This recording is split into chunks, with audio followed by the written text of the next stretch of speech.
Ketika hadir di dalam forum-forum filsafat atau kelas-kelas filsafat, maka yang kita amati adalah jumlah perempuan lebih kecil daripada jumlah laki-laki. Bahkan sebagian besar filosof di dunia ini adalah laki-laki. Mengapa demikian? Apa yang terjadi?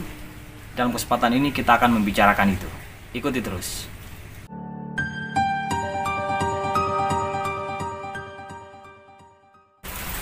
Pada awal dasawarsa kedua abad ke-20 ini, tepatnya tahun 2013 lalu, publik Amerika digegerkan oleh ulah seorang filosof bernama Colin McGinnis, seorang filosof asal Inggris yang mengajar di Universitas Miami dan Universitas Oxford di Inggris.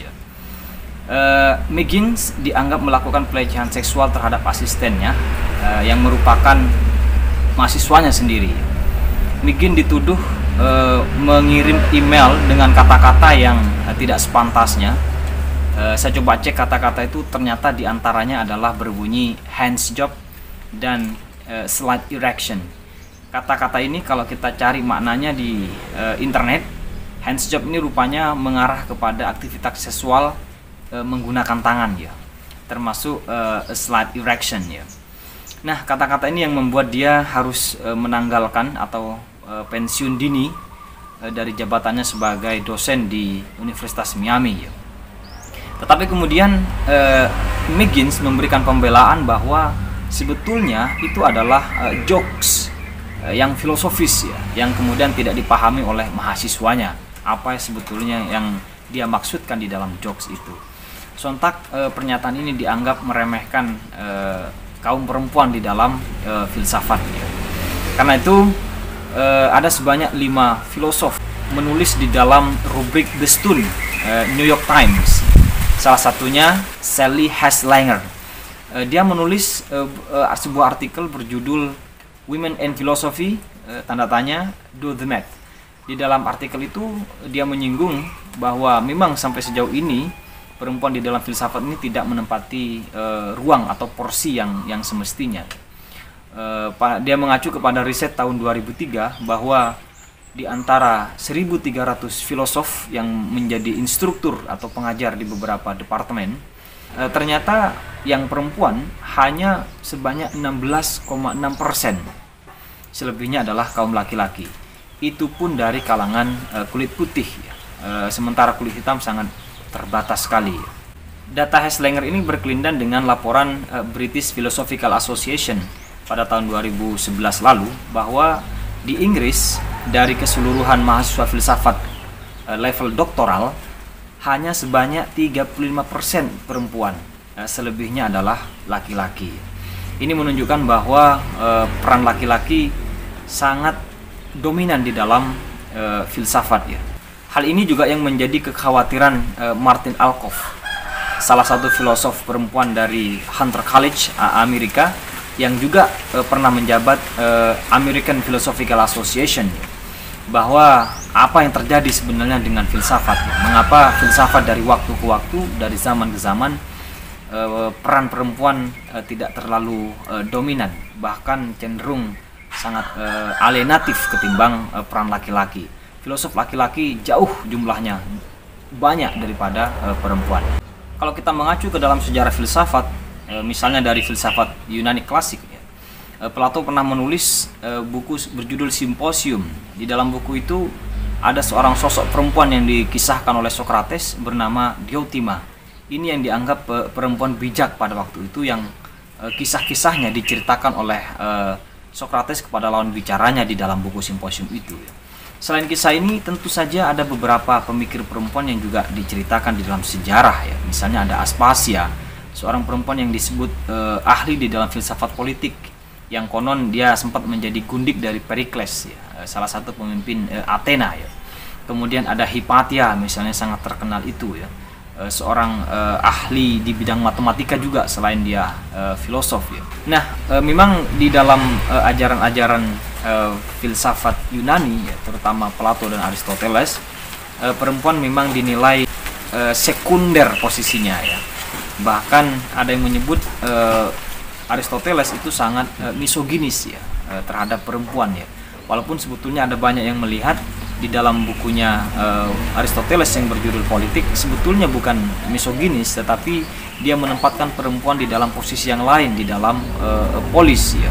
Karena itu ada semacam pembagian peran ya antara laki-laki dan perempuan di dalam sebuah negara menurut Aristoteles. Nah, sejarah ini kalau kita coba lanjutkan ke dalam abad modern hingga kontemporer ini, maka kita menemukan berbagai filosof dari kalangan perempuan sebetulnya. Sebut saja misalnya Simone de Beauvoir, seorang ahli eksistensialis dan teori-teorinya banyak dipakai oleh kaum feminis misalnya. Kemudian ada Judith Butler, ini juga seorang ahli di bidang feminisme. Ada Hannah Arendt yang juga ahli di bidang filsafat politik ya. Kemudian ada Anscombe, pemikir dari Inggris yang ahli di bidang etika. Ada Carol Gilligan misalnya juga ahli di bidang etika kepedulian misalnya. Kalau mau coba kita ke wilayah timur misalnya ada Sachiko Murata misalnya yang ahli di bidang pemikiran Islam. Kemudian ada Sabah Mahmud misalnya dari Pakistan itu yang juga ahli di bidang pemikiran perempuan atau feminisme ya. Ini menunjukkan sebetulnya bahwa perempuan ini secara kapasitas tidak bisa kita nafikan perannya di dalam berfilsafat. Tetapi persoalannya kenapa kemudian mereka tidak banyak jumlahnya?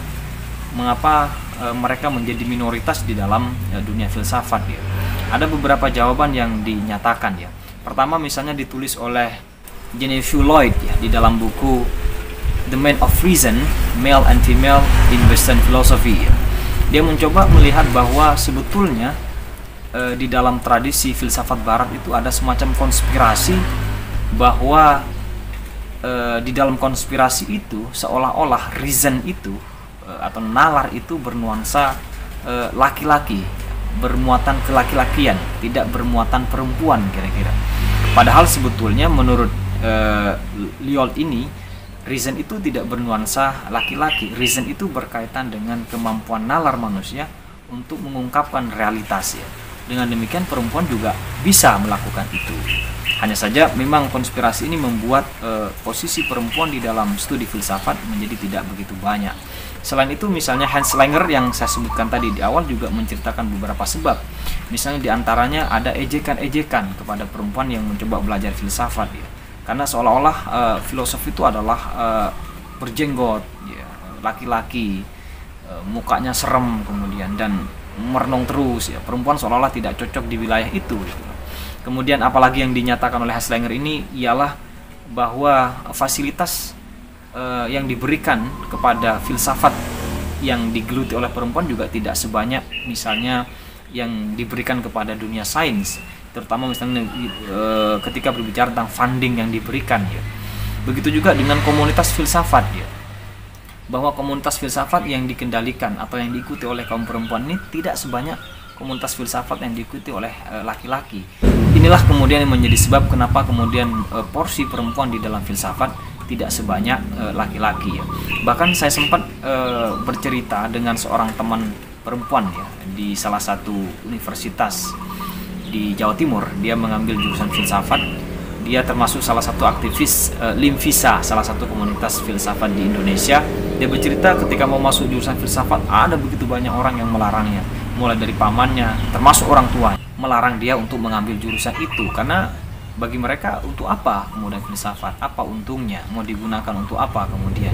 Bahkan di channel Cahyaning Nalar ini yang sudah digerakkan selama 1 tahun ini, saya coba lihat porsi yang nonton antara laki-laki dan perempuan sangat jomplang sekali. Laki-laki bisa sampai 97%, sementara perempuan hanya 7% yang menonton.